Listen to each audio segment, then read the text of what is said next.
अस्सलामुअलैकुम वरहमतुल्लाहि वबरकातुह। सर, जो सबक आपने सुनाया वो माशाल्लाह आपको याद था। अभी यहाँ से आगे इंशाल्लाह मैं आपको दो दो पेज जो है वो सेंड करता रहूँगा।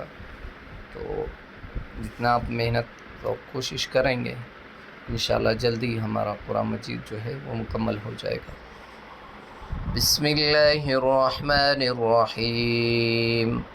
لا يحب الله الجهر بالسوء من القول إلا من ظلم وكان الله سميعا عليما.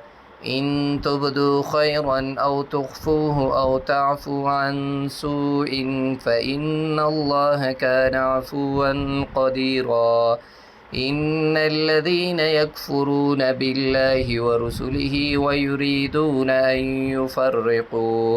أن يفرقوا بين الله ورسله ويقولون نؤمن ببعض ونكفر ببعض ويريدون أن يتخذوا بين ذلك سبيلا. أولئك هم الكافرون حقا وأعتدنا للكافرين عذابا مهينا. والذين آمنوا بالله ورسله ولم يفرقوا بين أحد منهم أولئك سوف يؤتيهم أجورهم وكان الله غفورا رحيما.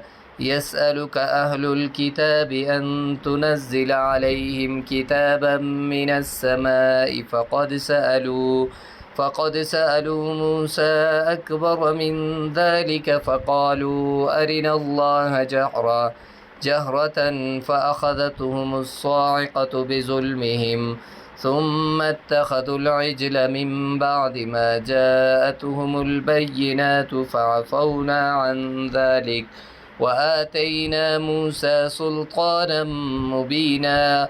ورفعنا فوقهم الطور بميثاقهم وقلنا لهم ادخلوا الباب سجدا وقلنا لهم لا تعدوا في السبت وأخذنا منهم ميثاقا غليظا.